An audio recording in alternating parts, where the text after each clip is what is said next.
Hello, everyone. I'm Blayne Gilmer. Welcome to Southeastern 14 daily coverage of SEC sports, the best conference in all of college sports right here each and every day. So make sure to like, subscribe, turn on notifications if you want to follow everything SEC football related throughout the season. But today we're going to be talking about the LSU Tigers and that defense over there that Brian Kelly and company have to be very, very excited about. When it comes down to it, guys, everybody knows that, hey, there's a ton returning. There's a lot of experience, a ton of talent, particularly in that front seven, whether it's Mekhi Wingo, who was named first team AP All-American, of course, Harold Perkins, first team AP All-American. Those guys are going to be entrenched there that were very productive last year. Of course, Mason Smith comes back from injury. How much confidence will he have in that knee early on? Durability is the issue there. They had a transfer junior in from Oregon and Braden Swinson, who's done some good things in fall camp as well. Ovia Hogfu comes over from Texas to play that jack position. So hybrid, he can sometimes be hand down in the dirt in a 5 technique, or sometimes he can stand up, but he's going to be rushing the passer a lot for LSU, which is going to provide Harold Perkins with some scheme versatility, right? They can line him up inside. He's not always going to be out on the outside where people can fan out their protection and things like that, because they didn't have a guy to win one-on-one matchups in the middle. Now they have Mason Smith and Mekhi Wingo, so it's hard to double a guy in the middle and fan your protection out to a guy outside wide. So the variability of pass rushes and the looks that LSU can give with moving Harold Perkins around is going to be huge. But, guys, that's all well and good if you have everything kind of taken care of along the front seven. I mean, even guys like Savion Jones is going to do a big part over there as well, a guy that's in his 3rd year in the program at LSU. But when it comes down to it, guys, you're talking about the secondary. The secondary is what has to hold up, because that's great. You're going to be able to get a lot of pass rush, but you're not going to get there every time. Can you hold up on the back end? LSU had to bring in a bunch of transfers there, but one of them, guys, that is as important as anybody is going to be Zy Alexander. Throughout fall camp, the question is who was going to end up stepping up and being that guy who kind of separates himself, who has success there at the corner, can be that lockdown guy that LSU needs, where you can say, hey, I'm going to put you on their number 1 receiver, and they're not going to have a big night. And Zy Alexander has kind of shown himself to be that guy based on reports coming out of LSU. 6'2", 6'3", depending where you look, long guy, able to run step for step with talented wide receivers like Malik Neighbors, and we know how good Malik Neighbors is. I've said that I think LSU has the best wide receiving core in the entire SEC, maybe one of the better ones in the entire country, rivaling right up there with places like Ohio State and things like that. That's how good I think Malik Neighbors and Kyron Lacey, and the addition of Aaron Anderson, and then, of course, you have Chris Hilton, Brian Thomas. All of these guys, I think, are standouts at the wide receiver position.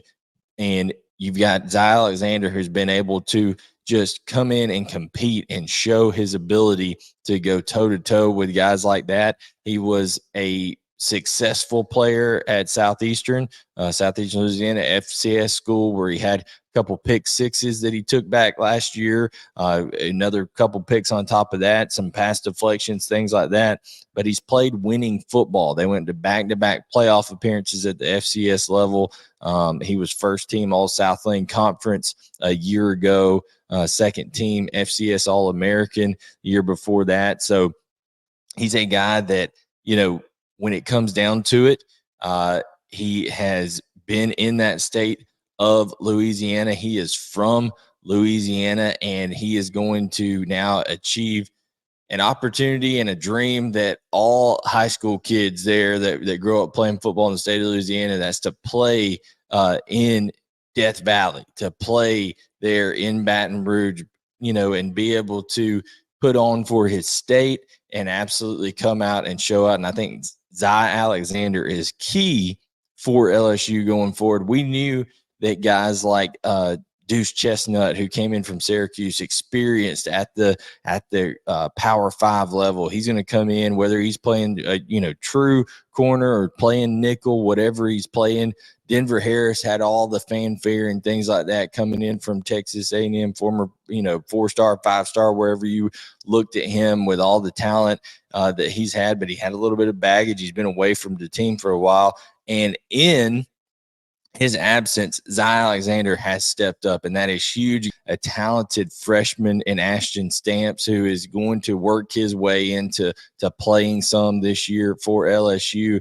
But Brian Kelly and company needed that guy to step up and say, hey, I'm going to be it. I'm going to be the guy that can shut down the top option for the other team, that can be left on an island if needed over there. And Zy Alexander, with his length, with his ability to play the ball in the air, and his ability to compete against guys, not to shrink away, but to compete against guys like Malik Neighbors in fall camp, has to give LSU a lot of confidence. Listen, with Harold Perkins, like I said, they're able to move him around a lot because they also have confidence at the linebacker position. Guys like Wes Weeks and transfer from Oregon State, Omar Spates, to be able to patrol the middle. Greg Penn has experience there. So Harold Perkins doesn't have to be an inside linebacker all the time. He also doesn't have to be out on the edge all the time. Like I said, with Braden Swinson and Ovia Hogfu, Savion Jones, they've got lots of guys that can interchange up there at the front seven, and Perkins is going to be used as kind of the trump card to go in there,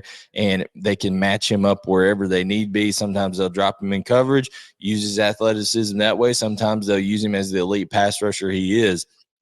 But having all those pieces on the front seven, and now having a guy like Zy Alexander step in and kind of come into his own here in fall camp, based on the reports that we're hearing, man, it is really, really good for LSU going forward. Guys, give us your thoughts. Leave your comments below. We'd love to hear what you think about this LSU defense in 2023. LSU is our favorite to win the SEC West here, at least mine and Blake's. And Chris picked them too, although he picked a weird scenario for Alabama to get in the playoff kind of circa 2018 mode there. But LSU expecting big things year 2 under Brian Kelly after being the SEC West champs a year ago. So like I said, leave your comments, like, subscribe, turn on notifications. We will catch you guys next time to talk more SEC football right here on the place for daily SEC coverage, Southeastern 14. Everybody have a good rest of your day, and we'll talk to you soon.